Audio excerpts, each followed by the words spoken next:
Bismillahirrahmanirrahim. Assalamualaikum warahmatullahi wabarakatuh. Waalaikumsalam warahmatullahi wabarakatuh. Alhamdulillahilladzi arsala rasulahu bil huda wa dinil haqq yudhiru 'ala dini kulli wa kafa billahi syahida. Asyhadu an la ilaha illallah wahdahu la syarika lah wa asyhadu anna Muhammadan abduhu wa rasuluhu la nabiyya wa la rasula ba'dina wa syafi'ina wa maulana wa qudwatina wa imamina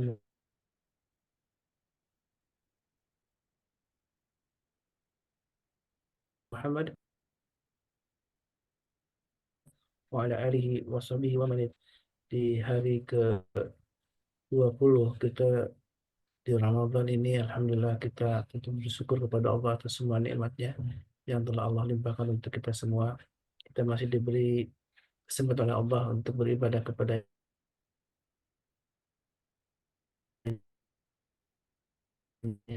dan beramal soleh. Sudah masuk ke malam etikaf ya, 10 hari terakhir yang tentu jangan sampai kita lewatkan sesuai dengan tema yang insya Allah akan kita bahas di pagi ini bersama guru kita Ustaz Dadi Al-Jambari tentang etikaf, sebuah serial doa dari Hisnul Muslim yang tentu akan dibahas lebih detail tentang bagaimana kita akan menjalankan satu agenda penting di Ramadan ini, yaitu etikaf bersama keluarga. 2 episode sebelumnya di Sekolah Ibunda kita sudah membahas bagaimana keluarga diajak serta. Untuk di pagi ini kita akan melengkapinya dengan bagaimana panduan-panduan yang sesuai dengan syariat, tentu bersumber dari apa yang sudah disabdakan oleh Rasulullah SAW dan juga diterangkan oleh beliau tentang bagaimana Rasulullah beriktikaf di 10 hari terakhir Ramadan. Tentu dan selawat serta salam senantiasa kita aturkan kepada baginda Rasulullah SAW yang menjadi teladan kita dalam berbagai sisi kehidupan. Mudah-mudahan uh, juga tersampaikan kepada keluarga beliau, para sahabat, dan juga mudah-mudahan kita termasuk umatnya yang akan dapat isyarat dari beliau. Amin. Dan alhamdulillah guru kita sudah hadir bersama kita, Saudara Al-Jambari. Kita doakan selalu kesehatan beliau dan juga istiqomahan dalam dakwahnya serta keberkahan untuk beliau dan bersama keluarganya. Dan ini doa untuk kita semua. Mari kita saling mendoakan mudah-mudahan Allah Subhanahu wa taala uh, senantiasa memberikan kita satu hidayah dan taufiknya untuk meraih satu kenikmatan, yaitu di malam Lailatul Qadar, dan meraih satu ke sini. Ya nampaknya jaringannya kurang bagus juga. Baik, Ustaz, tafadhal masykura untuk memulai satu kajian tentang eh, bagaimana kita beritikaf ya. Kita akan membahas tentang serial adab dalam etikaf ini yang sudah tersarikan dari kitab Hisnul Muslim yang insya Allah akan dibahas oleh Ustaz Dadi Al-Jamari Hafizahullah Ta'ala. Tafadhal masykura, Ustaz. Baik.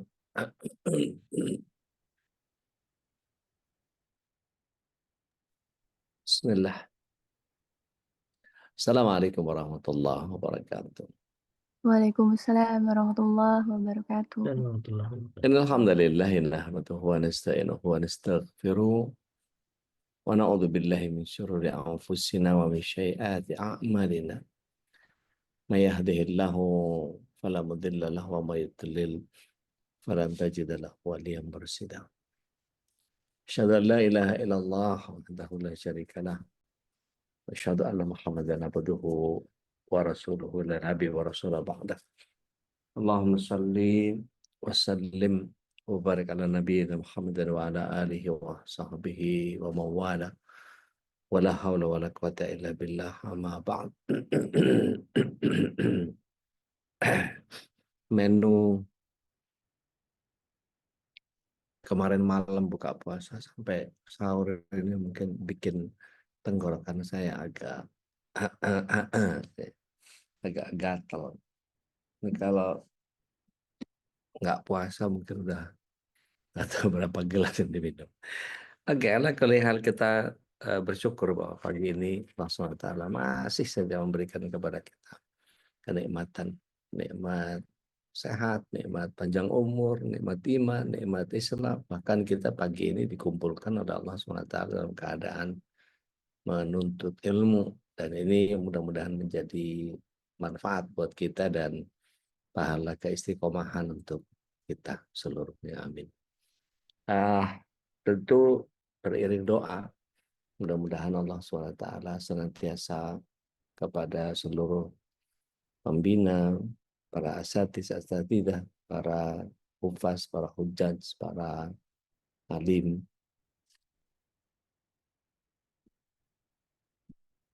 pengurus, dan seluruh jamaah serta muhibbin dan orang yang menggiatkan diri kepada apa yang Allah SWT berikan dalam keluarganya. Mudah-mudahan Allah senantiasa memberikan tidak hanya hidayah, tetapi juga kepada inayahnya, iradahnya, kudrahnya, iradahnya, terlebih ma'unahnya yang kita butuhkan agar senantiasa kita bisa menjalankan keislaman kita dengan istiqomah sampai kita menjemput husnul khatimah dan kelak dikumpulkan bersama keluarga di surga. Amin. Allahumma. Pagi hari ini kita akan membahas tentang bab i'tikaf. Kenapa Ustaz getol banget ngomongin i'tikaf? Iya, karena i'tikaf ini kadang-kadang tidak dijadikan sebagai sesuatu yang big deal, tidak dijadikan sesuatu yang mudah terlewat begitu saja. Terlepas dari fadilahnya yang insya Allah 83 tahun plus 4 bulan atau 1000 bulan yang Allah SWT katakan dalam versi Lailatul Qadar ayatnya. Ingin saya memberikan satu pemahaman kepada kita semua bahwa apa sih yang dilakukan pada saat i'tikaf itu. Nah, ini kita akan bahas. Izin berbagi.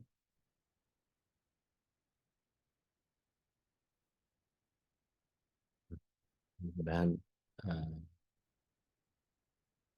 ini apakah tampak? Tampak udah. Baik. Jadi kira-kira ngapain i'tikaf itu gitu ya? I'tikaf itu menurut Al-Alamah Ibnul Qayyim Al-Jauzi rahimahullah taala berdiamnya hati kepada Allah dan berkumpulnya hati kepada Allah, berkhalwat dengannya. Artinya kumpulnya hati itu memang kepisah-pisah, bukan. Artinya gini, terpusat ya, hati hanya untuk Allah, berkhalwat dengannya, berasik masyuk dengan Allah. Jadi kita tidak peduli sama urusan dunia, tidak peduli sama urusan orang lain, tanpa harus menghilangkan hubungan kita dengan mereka. Dan ini memutuskan segala kesibukan dengan makhluknya, meskipun nggak bisa. Jadi kita intinya menyibukkan diri kepada Allah saja. Ini versinya Al-Alamah Ibnu Qayyim Al-Jauzi rahimahullah ta'ala. Secara makna bahasa, i'tikaf itu adalah berdiam diri atau tinggal di atas sesuatu. Nah, bisa dikatakan bagi orang-orang yang tinggal di masjid dan menegakkan ibadah di dalamnya sebagai mu'takif atau akif. Gitu. Nah, yang jadi persoalan adalah betapa apakah hanya i'tikaf di 3 masjid?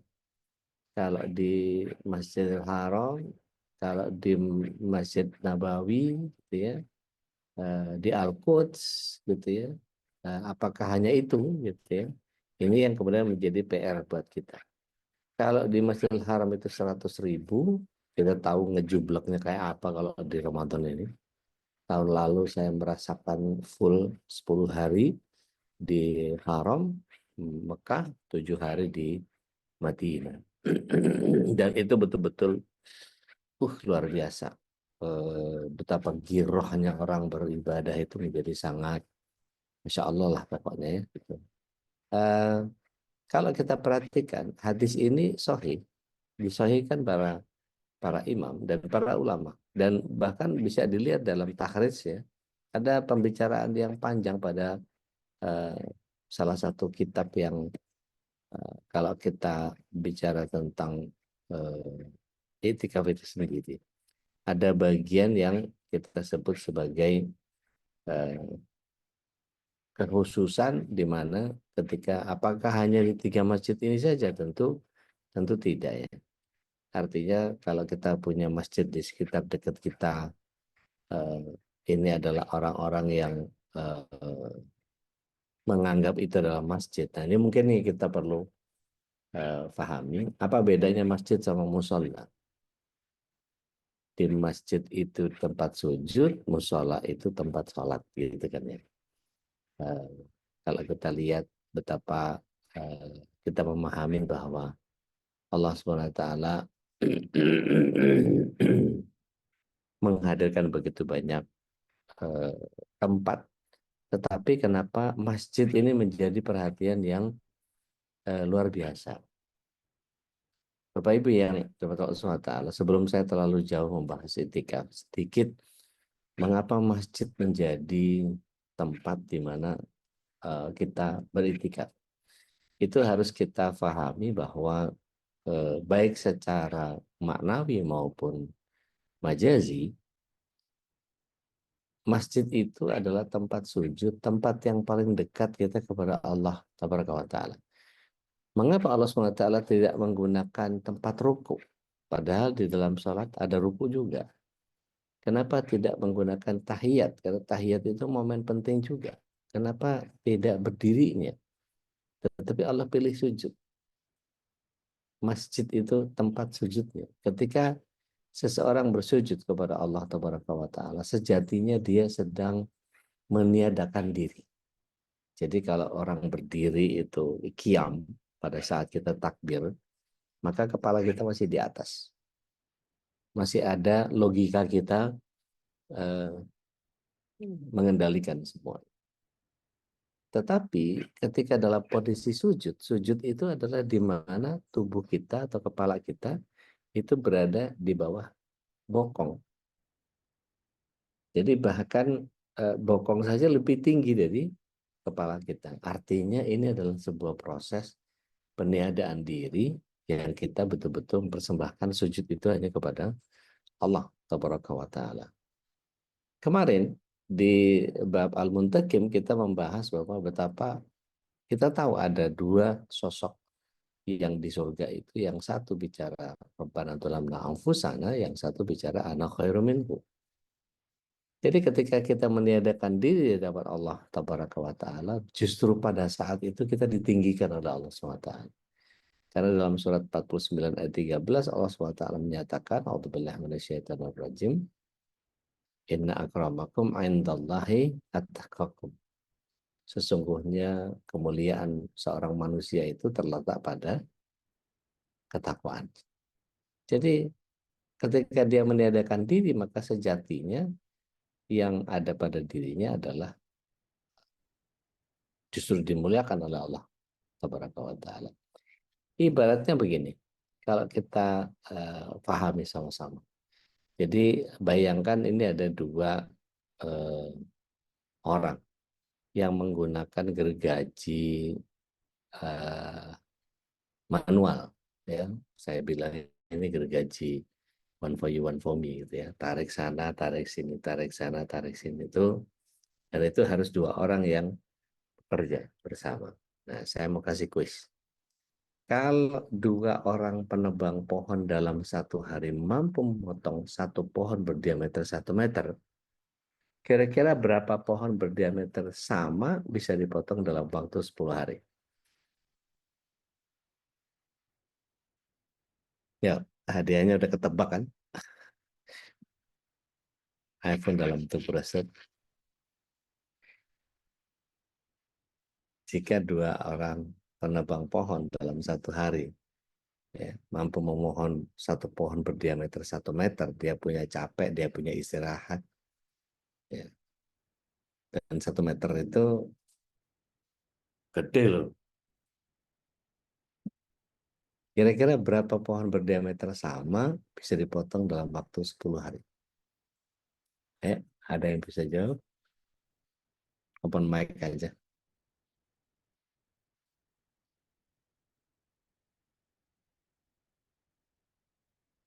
Ini kelihatan kan ya gambarnya? Kelihatan Ude. Oke, cuman nggak pada jawab aja ya. Salah-salah nggak apa-apa loh. Itu dua orang juga Ude pertanyaannya. Hah? Penembangnya dua orang juga. Penebang 2 orang. Orang yang sama sih. Hmm. 2 penebang ini, kalau dalam 1 hari dia mampu memotong pohon berdiameter 1 meter, berapa pohon berdiameter sama bisa dipotong dalam waktu 10 hari? 10. 10? 9, Berapa? Tan. Assalamualaikum. 9. Ada lagi yang lain? Oke, yang jawab 9 kenapa? Hari pertama sudah memotong. Hmm, Yang hari kedua dapat 2. oke. Tapi di hari ke-10 mungkin udah capek. Oke, baik. Alasannya kurang pas. Jawaban benar tapi alasan salah. Ada yang lain? Waduh, pada nulis di ruang chat lagi. Saya kesulitan kalau buka chat.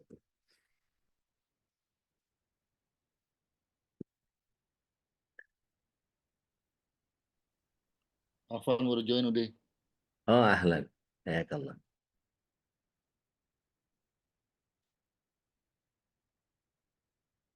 saya kesulitan buka ruang chat deh. Bisa dibantu nggak? Mau Jangan di chat. dibacain Ude? Hmm? Mau dibacain. Boleh, boleh.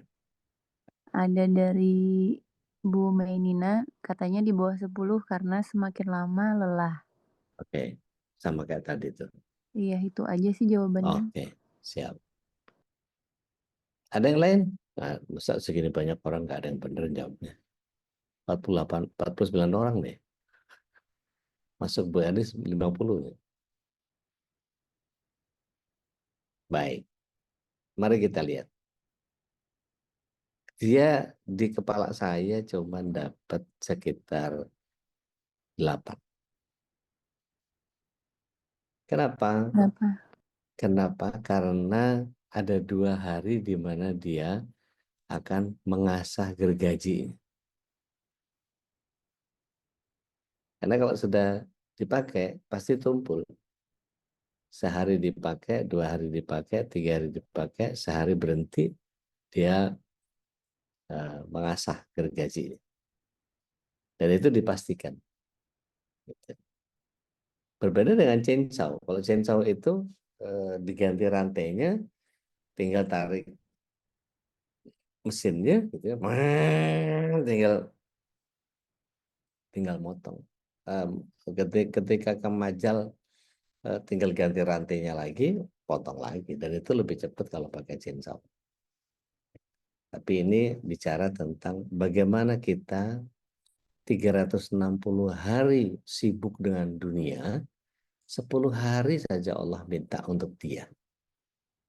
Kira-kira fair nggak 350 hari buat kita dan dunia kita yang Allah juga terlibat di dalamnya. Dan 10 hari Allah kepengen berasik masuk sama kita. Kira-kira worth it nggak sih 10 hari ini? Kurang. Nah, ini yang kemudian itu aja deh gitu. Nggak usah lebay. 10 hari aja deh gitu. Bahkan Rasulullah SAW itikafnya itu 20 hari di tahun kewafatannya. Jadi kalau ada yang merasa mati tahun ini boleh 20 hari itu itikafnya.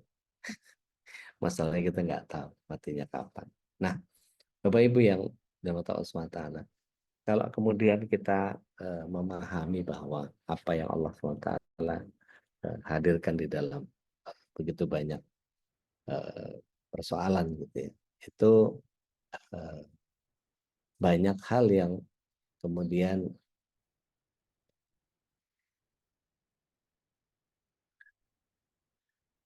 jawabnya Jumat dan Minggu libur. Kalau penebang kayu nggak ada cerita libur ya. Nah, persoalan ini kemudian menjadi muncul pada kondisi di mana ketika kita tahu bahwa mana tadi Aja banget tiba hilang.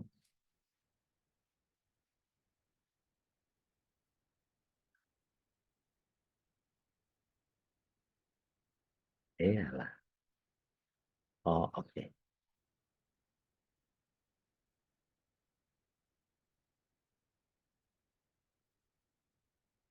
Bukan.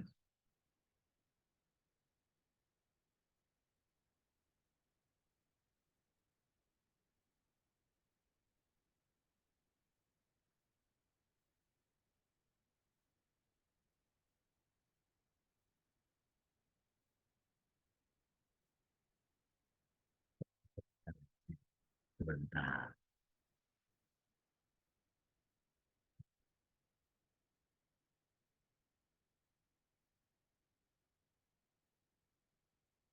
Oke.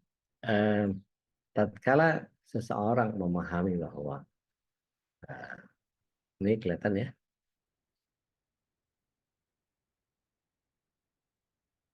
baik. Udah kelihatan kan ya? Iya Apa yang udah. dilakukan pada saat itikaf itu? Pertama pasti niat ya. Dan ibadahnya apa saja? Bisa baca Quran, bisa mengkaji kitab hadis. Kalau ada kajian di situ, ikuti kajian. Ada majelis zikir, baca wirid-wirid tertentu, silahkan dibaca. Kalau mau sholat sunnah pribadi yang sifatnya munfarid, sholat mutlak, sholat em, apa saja, ya, tahiyat masjid, sholat syukur wudhu, sholat mutlak, terserah. Ya. Kemudian tidur, tapi dengan adab tidur. Masih ingat ya adegan ranjang yang kita bahas? Jaga wudhunya. Kata Rasulullah SAW, apabila engkau hendak tidur, maka berwudhulah sebagaimana wudhu ketika hendak sholat. Kemudian berbaringlah miring ke kanan dan membaca Allahumma aslamtu wajahi ilaik dan seterusnya. Ya. Doa ini kalau mati malam itu kata Rasulullah SAW, kau mati dalam keadaan fitrah. Jadikan doa itu sebagai kalimat terakhir yang kau ucapkan sebelum tidur. Jadi meskipun di masjid boleh tidur, Ustaz. Boleh, nggak ada masalah. Gitu. Bahkan Rasulullah SAW ketika melihat bentangan talinya Zainab, disuruh nyopot sama Rasulullah SAW. Ini tali apa? Oh, Zainab kalau ngantuk dia pegangan tali itu. Copot. Kalau ngantuk tidur. Sesederhana itu. Gitu. Maka, tapi tetap perhatikan bahwa posisi tidur kita tidak mengganggu orang lain. Kemudian eh, posisi kaki setidaknya kalau kita pahami, kalau misalnya kiblatnya ke arah sana, maka jangan letakkan tapak kakinya ke ngadep ke kiblat, ya. Bisa ke sebelah samping kiblat atau menyelisihi kiblat, itu sebagai sebuah adab saja. Atau kepalanya yang di sana, kakinya yang di sini. Berbeda ketika kita hendak sholat. Hendak sholat dalam keadaan kita terbaring di rumah sakit misalnya, atau kita terbaring di ranjang. Maka kakinya yang kita arahkan ke kiblat.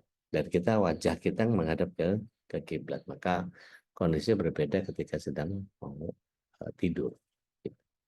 Nah, Bapak Ibu yang dirahmati Allah SWT, adab tidurnya seperti apa yang dari Ibunda Aisyah, Rasulullah SAW mengatakan bahwa jangan tidur sebelum menghatamkan Al-Quran, minta maaf kepada semua muslim, memberikan syafaat kepada para nabi, dan berhaji.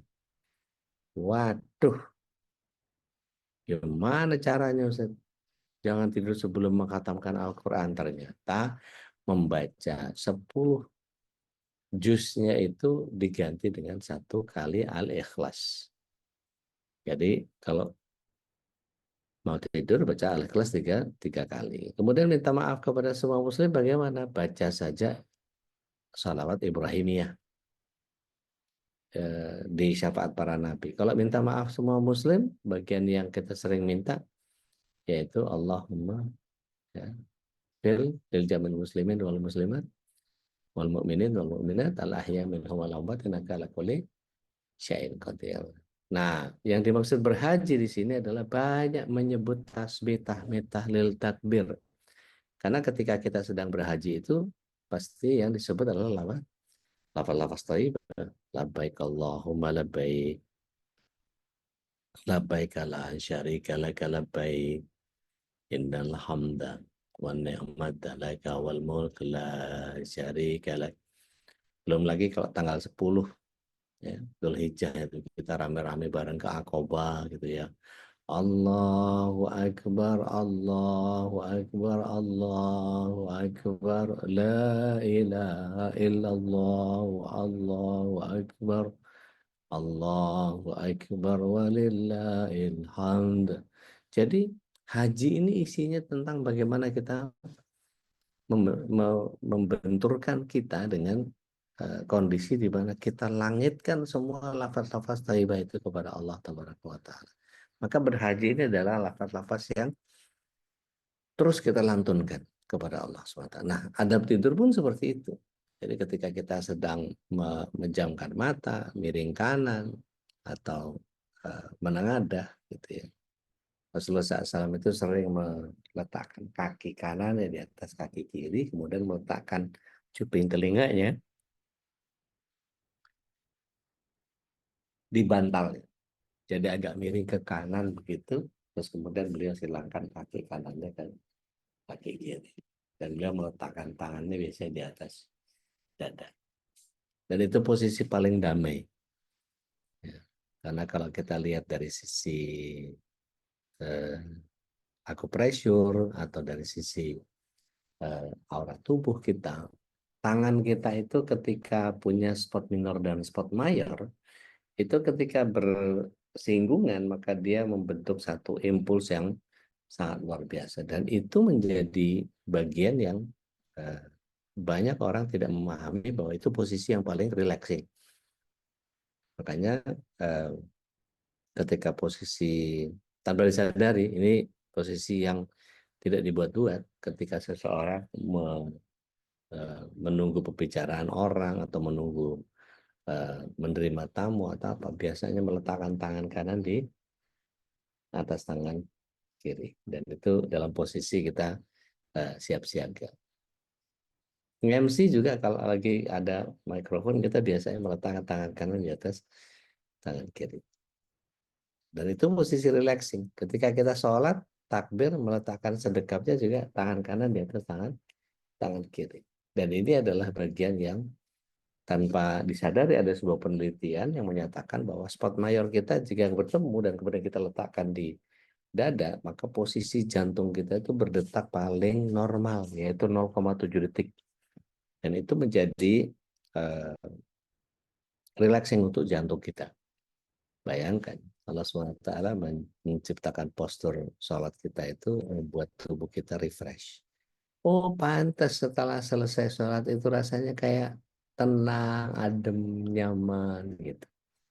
Luar biasa.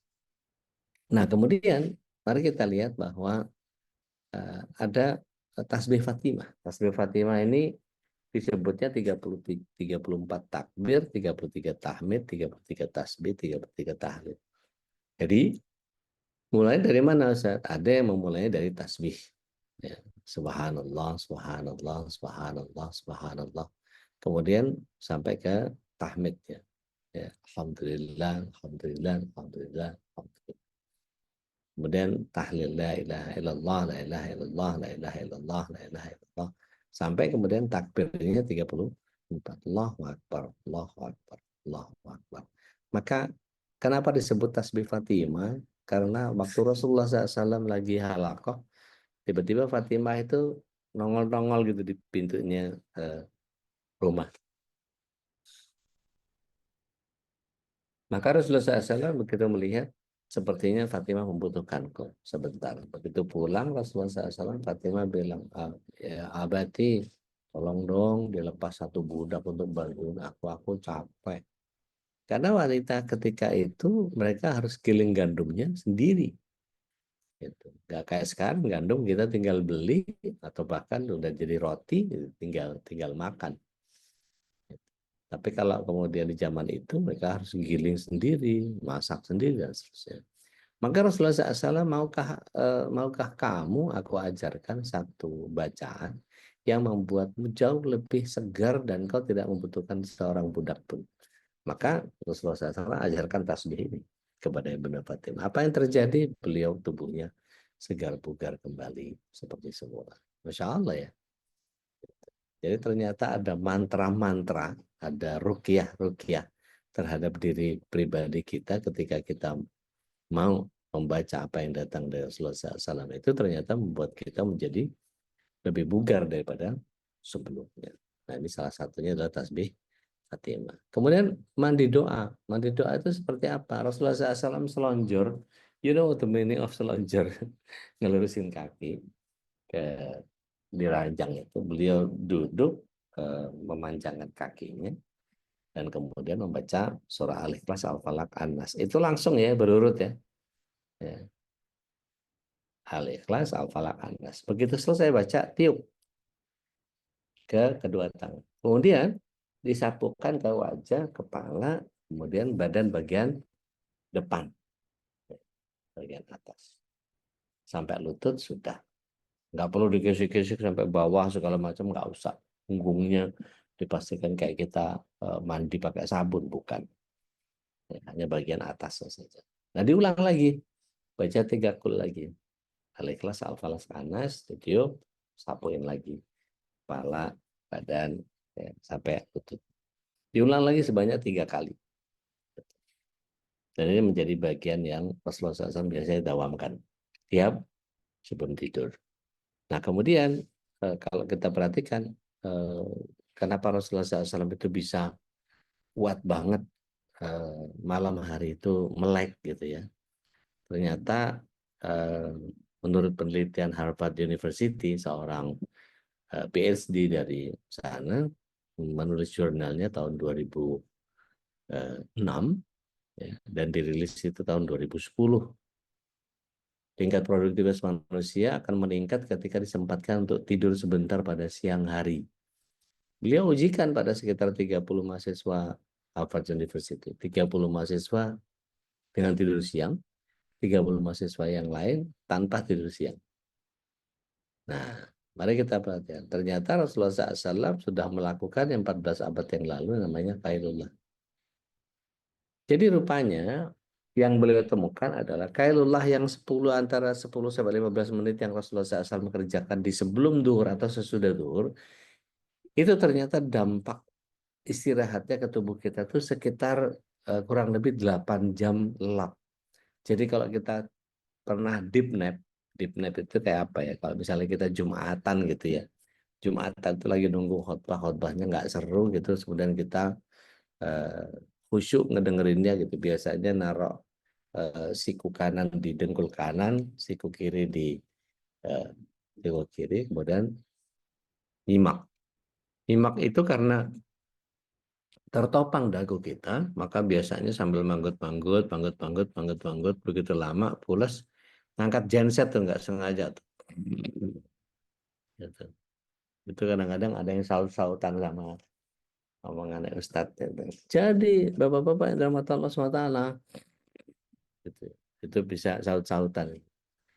Ya agak seru juga. Beberapa kali saya pernah mengalami seperti itu. Nah, ketika dia qailullah, ternyata 10 sampai 15 menit itu sama atau setara dengan 8 jam di waktu malam istirahat. Dan ini penelitian yang tidak terbantahkan. Gitu. Karena sudah diujikan ke sekitar 60 mahasiswa Harvard University ketika itu. Nah, artinya sadaqta ya Rasulullah. Gitu. Betul apa yang dilakukan sama Rasulullah SAW dan jangan luar biasa. Nah, Bapak Ibu yang ada 4 hal yang dibenci setan, yakni sholat berjamaah, membaca Al-Quran, naik haji, dan sedekah. Maka kerjakan ini semua pada saat kita di itikaf itu. Sholat berjamaah usahakan terus. Ya. Kalau sholat berjamaah itu kalau di masjid berapa kali? 5 kali sehari. Ya. Tahajudnya belum, tarawehnya belum. Ya. Baca Quran. Membaca Al-Quran tapi saya sarankan pakai makna ya. Artinya terjemahnya kita ikut baca juga. Syukur-syukur kalau ada majelis tafsir di masjid itu gitu ya. Nah, kemudian naik haji ini adalah hal yang dibenci sama setan, makanya orang dibikin bagaimana caranya supaya nggak pergi haji, dibikin merasa miskin. Aduh, orang kayak saya mah susah mau naik haji, gimana caranya? Termasuk akal. Tapi perlu diketahui bahwa banyak orang yang pergi hajinya nggak masuk akal, termasuk saya nggak masuk akal. Saya nggak tahu pagi ini yang berangkatin saya ada ikut kajian kita nggak? Yaitu beliau ketika itu memberangkatkan sekitar 10 orang yang bareng sama saya. Nah, ada hal yang kemudian iblis itu nggak senang sama 4 hal ini. Kenapa? Semuanya berpahala besar. Salat berjamaah berapa? 27. Qiraatul Quran di Ramadan 700 kali lipat. Naik haji, Masya Allah. Surga balasannya. Sedekah, oh banyak banget kalau kita mau perhatiin satu-satu. Surat 2 ayat 261 itu 700 kali lipat. Di surat 6 ayat 160, 10 kali lipat. Di surat 4 ayat 85 mendapatkan ganjaran pahala. Di surat 3 ayat 92 Allah berikan keberkahan hidup. Wah banyak banget kalau kita mau perhatian satu-satu, panjang. Jadi fadilah daripada sedekah itu yang dibenci sama setan, jangan sampai kita mendapatkan. Maka dibuat kita bagaimana caranya supaya kita malas atau setidaknya tidak punya konsep tentang itu. Nah, itu yang mungkin bisa kita pahami secara utuh tentang bagaimana itikaf itu gampang-gampang aja. Cuman tinggal persoalannya adalah bagaimana kita menempatkan diri pada kondisi di mana memang harus kita pahami bahwa oh ini artinya kita harus mempersiapkan diri untuk kemudian masuk ke dalam sebuah pemahaman yang benar tentang itikaf. Jadi itikaf itu ngapain? Nah, seperti yang kemarin Ustaz Ruli sampaikan bahwa berdiamnya diri ketika kita ada di tenda sekalipun, gitu. Kalau kita perlu lihat sejarah, apakah para istri-istri Nabi itu masuk ke masjid? Enggak. Mereka bikin tenda. Gitu. Artinya tidak di masjidnya. Gitu. Mereka bikin tenda di sekitar masjid. Nah, itu mungkin yang bisa saya hadirkan pada kesempatan pagi hari ini. Ternyata sederhana banget ya. Kita tinggal pindahkan kegiatan rumah kita ke masjid. Makan sahur di masjid. Buka puasa di masjid. Ustaz, saya masih kerja, Ustaz. Saya masih profesional, masih jadi budak korporat. Jadi masih belum bisa full 10 hari. Oke. Nyiasatinnya bagaimana? Ketika kita pulang dari kantor jam berapa, langsung ke masjid. Nginep di sana, itikaf di sana, niatkan besok paginya mandi berangkat dari masjid langsung ke kantor. Nah, berarti persiapannya mulai dari hari ini karena nanti malam kan mulainya itikaf. Itu malam 21. Nah, pulang cuman buat naruh baju kotor gitu ya atau ke laundry, kita ambil baju baru, habis itu berangkat lagi. Dan seterusnya. Seperti itu kurang lebih saya kembalikan lagi ke Ustaz Khalis. Mudah-mudahan ada manfaat dari apa yang kita pahami sama-sama pagi ini. Saya tafadhal Mas Kurnia Ustaz. Masya Allah, tabarakallah. Jadi seperti yang disampaikan Ude, mudah-mudahan kita, karena sangat simpel, artinya sebenarnya semua orang tidak perlu harus terbebani ya. Nah, apalagi kalaupun ada yang membawa kasur ya boleh-boleh aja ya, supaya tidak mengganggu orang lain gitu. Ada kasur lipat yang seperti Bunda Reni ya, Yusman bawa ketika sanat itu bawa bawa apa kasur lipat gitu. Silakan aja, memang kalau itu kan hal teknis yang memang tidak begitu apa namanya, sepanjang tidak mengganggu orang lain kan, kemudian untuk kenyamanan.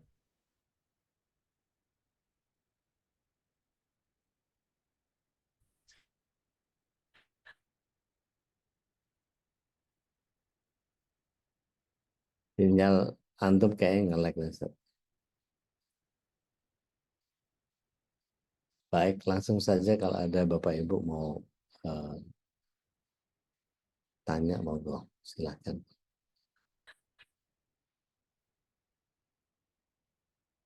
Mangga teh. Assalamualaikum warahmatullahi wabarakatuh. Waalaikumsalam warahmatullahi wabarakatuh. Udah, yang pertama kalau tidur qailullah itu jaraknya dari jam berapa sampai jam berapa bagusnya. Terus Ya, misalnya nih ketika, sholat malam, terus kita tuh kan kelelahan siangnya misalnya nggak ya. sempat tidur qailullah gitu. Hmm, Kita ada mata berat banget, tapi terus hmm. kita lawan kayak gitu gimana tuh, Ude? Salah nggak? Makasih, Ude. Assalamualaikum. Baik. Waalaikumsalam. Bismillah. Wassalatu wassalamu ala Rasulillah.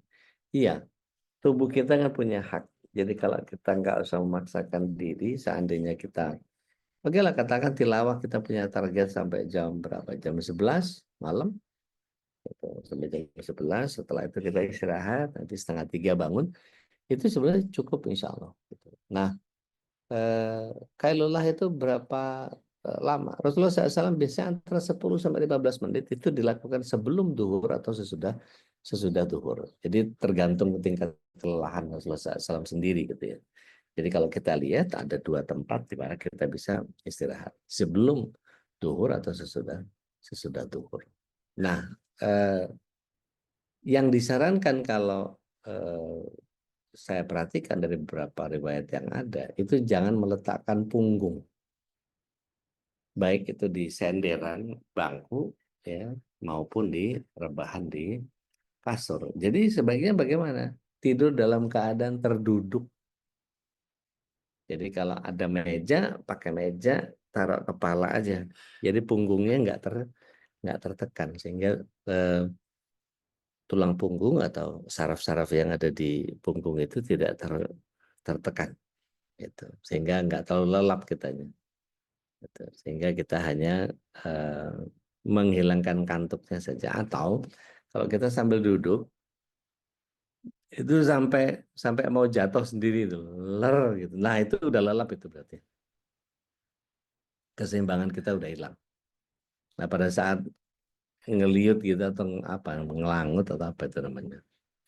Ya, pada betul-betul deep nap. Nah, itu cukup sudah. Itu pasti sudah terpenuhi kebutuhan kita. Dan itu ternyata ajaibnya menurut Sarah Metric tadi setara dengan 8 jam yang antara 10 menitan, 15 menitan itu. Kalau ada yang perhatiin waktu di Sanlat kemarin, saya kan nggak sempat istirahat, istirahat siang. Itu waktu eh, saya lupa waktu kegiatan apa, tapi saya sempatkan itu di meja, saya letakkan kepala sebentar gitu. Itu paling nggak sampai 5 menitan, nggak sampai 5 menit itu udah bangun lagi seger, enak. Nah, memanfaatkan waktu yang begitu itu yang kadang-kadang memang menjadi harus punya manajemen waktu. Kita harus mengukur apa kelelahan kita sendiri. Seperti itu teh, wallahu alam. Jazakallah khairan, Ude. Berkata alaih barakallah. Yang lain enggak, silakan.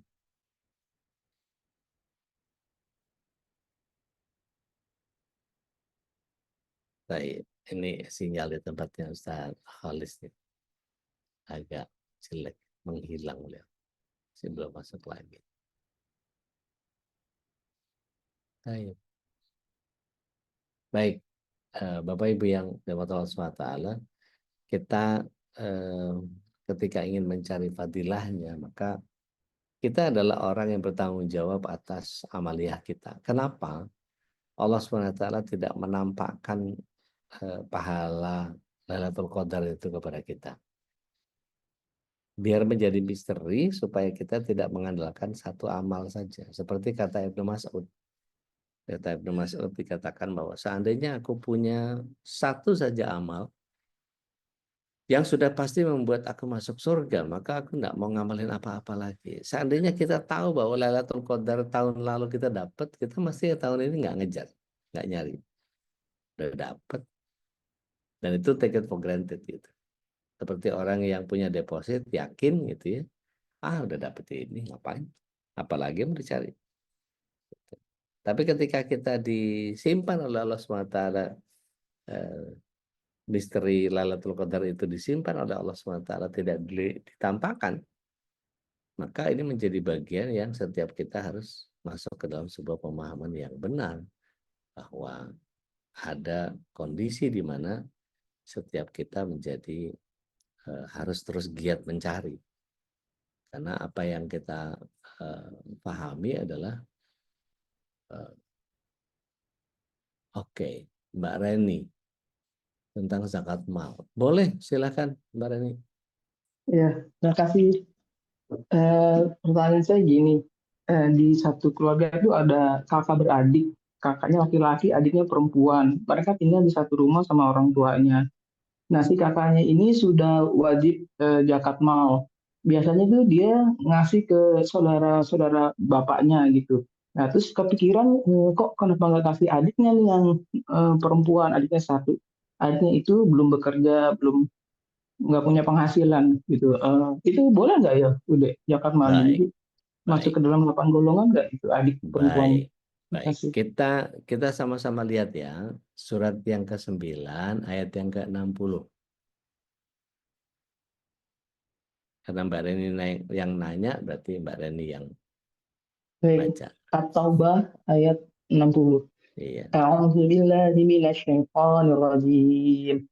Sesungguhnya zakat itu hanyalah untuk orang-orang fakir, fakir, orang miskin, miskin, amil zakat, amil yang zakat, digunakan hatinya atau mu'alaf malah untuk memerdekakan hamba sahaya, budak, untuk membebaskan orang yang berutang, muhrimin, untuk jalan Allah, bisnis dan untuk sabil, orang yang sedang dalam perjalanan tayyib, sebagai kewajiban dari Allah. fisabilillah. Allah Gitu. Maha Mengetahui, Maha Bijaksana. Iya. Jadi 8 itu kira-kira yang akan diberikan itu berhak nggak untuk itu? Nah, kita lihat adiknya masuk ke dalam kategori yang 8 itu. Kalau dia miskin, dalam pengertian gini, apa bedanya fakir sama miskin? Fakir itu hari ini nggak tahu makan apa. Tapi kalau miskin, 3 hari ke depan dia nggak tahu makan apa. Atau ukuran miskin itu adalah lebih besar basak daripada tiang. Gitu. Pengeluaran lebih besar daripada penghasilannya. Yang belum berpenghasilan, gitu. Tapi ketika dia dicukupi oleh orang tuanya di situ, dicukupi oleh kakaknya, maka dia tidak termasuk miskin karena tercukupi semuanya. Gitu kan. Jadi masuk miskin pada saat kapan? Karena dia nggak punya duit. Tapi kan makannya cukup. Tempat tinggal nggak perlu bayar. Maka bisa nggak masuk dalam kategori miskin? Enggak. Karena dia dicukupi sama kakaknya, dicukupi sama orang tuanya. Dari sisi sandang pangan. Papannya dia nggak perlu keluar duit lagi. Jadi kalau misalnya mau ngasih ya mungkin dikategorikan miskin, nggak miskin-miskin banget sih. Gitu Mbak Reni, wallahualam. Syukur. Afwan. Terima kasih. Dengan senang hati Mbak Reni. Silakan yang lain. Assalamualaikum, Tat. Budi sini, Tat. Waalaikumsalam warahmatullahi wabarakatuh. Siapa nih? Tat, Pak Budi, Tat. Oh, di Pak Con- Budi, Masya Allah. Ya. Tat, Ahlan. kalau tadi mau tanya tahajud tuh waktu itikaf itu kan bersama-sama itu Ya, memang ada apanya dalilnya atau memang harus sendiri atau bersama, Tat. Satu itu. Yang baik. kedua tadi untuk membebaskan mal yang orang berhutang itu mungkin seperti apa klasifikasinya? Karena kan yang utang ada yang utang rumah, ada yang utang. Tapi dia punya mobil gitu. Ya, Gitu, ya. Tat. Makasih. Fikran, jazakallah Baik, khair. afan kadalik barakallahu fiik. Jadi saya jawab yang terakhir dulu. Gorimin itu apa kategorinya? Dia berhutang karena kebutuhan hidupnya tidak tercukupi. Jadi untuk makan dia harus berhutang. Nah, itu gorimin. Tapi kalau utang cicilan mobil, utang cicilan rumah ya enggak lah. Itu bukan utang yang itu. Gitu. Tapi utangnya untuk kebutuhan keseharian. Nah, Gitu. Tat. Gitu. Nah, soal dalil dari tahajud berjamaah, kita mesti lihat bahwa lihat di dalam surat yang ke-17, ayat yang ke-79.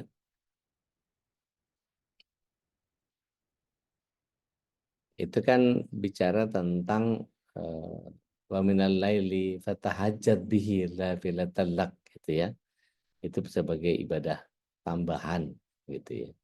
Tetapi bicara tentang tahajud berjamaah itu sebetulnya boleh saja dilakukan, tapi tidak dihitung sebagai sebuah ketetapan yang dimaksud dengan kayaknya harus banget gitu, enggak.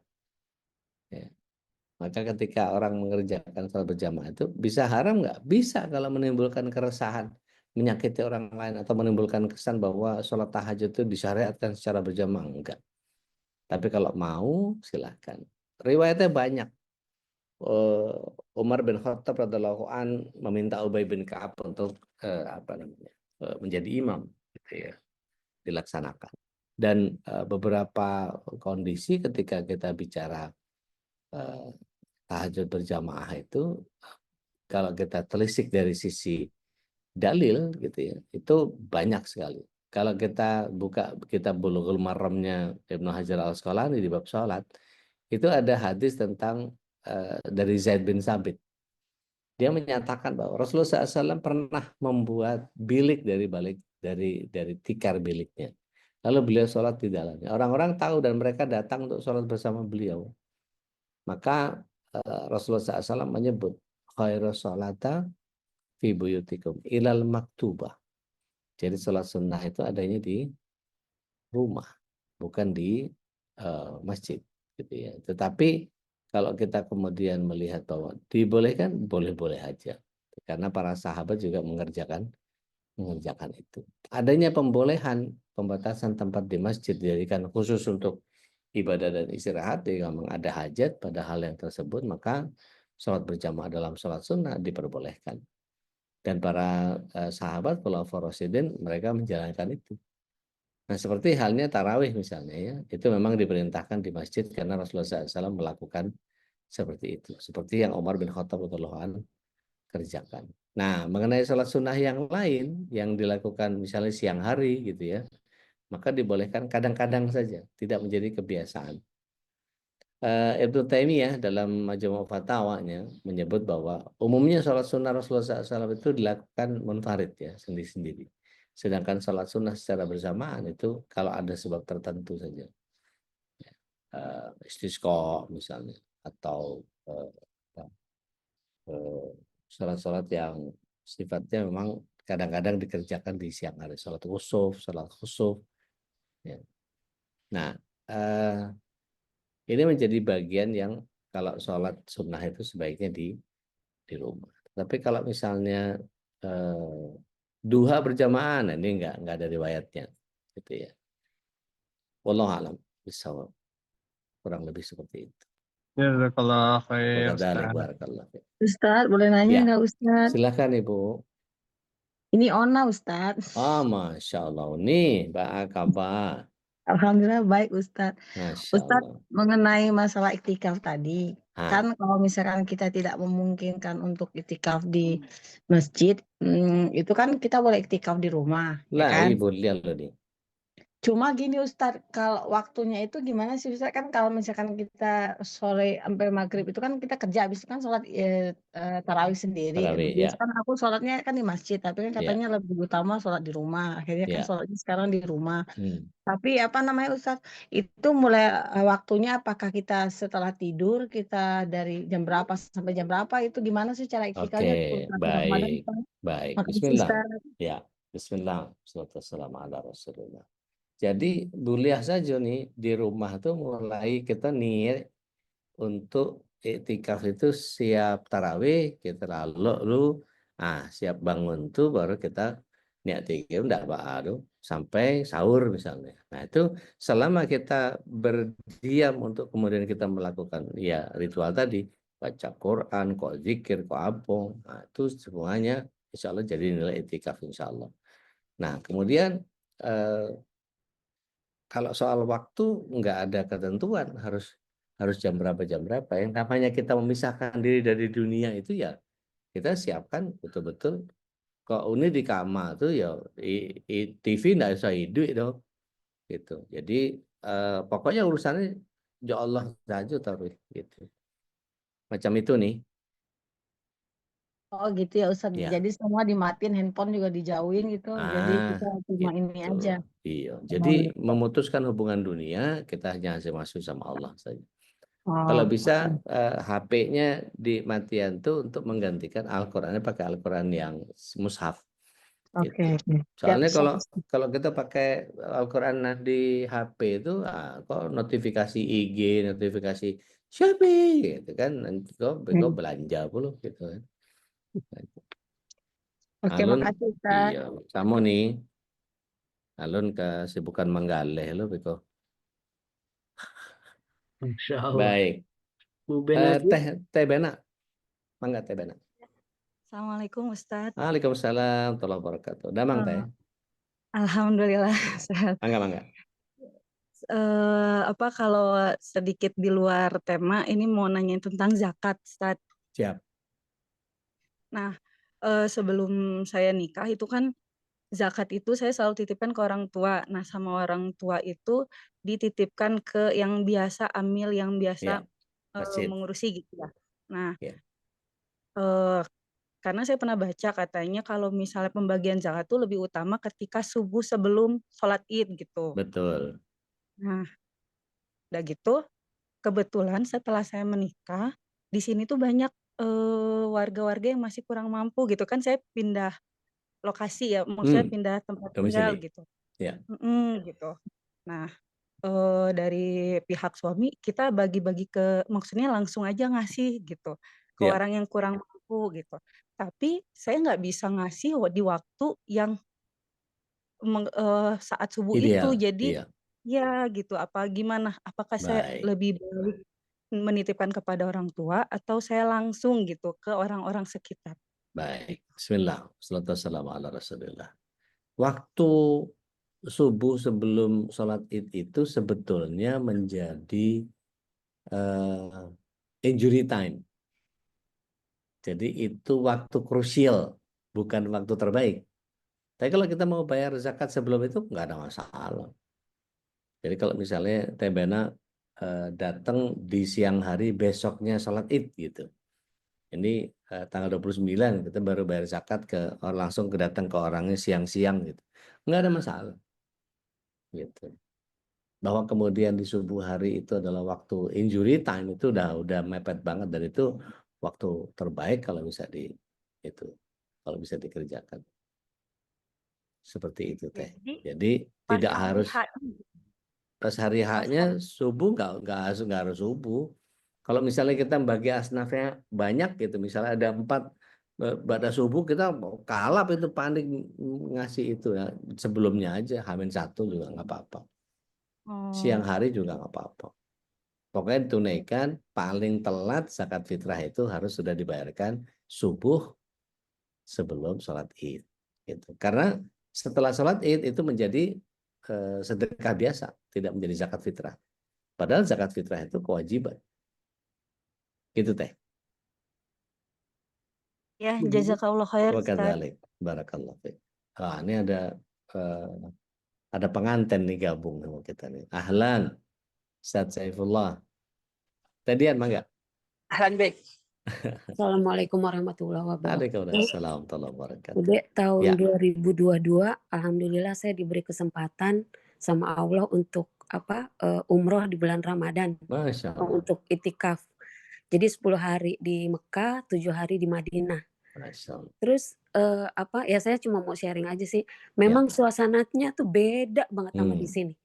Aduh, nikmatnya luar biasa. Masya Allah. Luar biasa. Ini makanya lagi pengen lagi nih. Terus Ana lagi nabung nih berangkat lagi. Iya, walaupun waktu di Mekah anak saya yang pertama tuh si kakak ngasih tahu kalau dia sakit gitu ya. Itu biasanya kalau saya di sini anak sakit tuh jadi pikiran gitu. Tapi di sana boro-boro mikirin anak sakit. Malah tenang banget. Tenang, saya cuma bilang gini, ya udah kakak sendiri ke dokter gini ikutin apa kata dokter gitu. Terus udah nggak begitu lama saya tanya gimana kondisinya. Terus alhamdulillah mah udah baikan gitu. Terus kebetulan kalau saya umroh itu atau haji gitu ya, kalau ketemu orang Bangladesh itu saya senang mempraktekkan bahasa Bangladesh, bahasa Bengali yang saya bisa sedikit gitu ya. Masya Allah.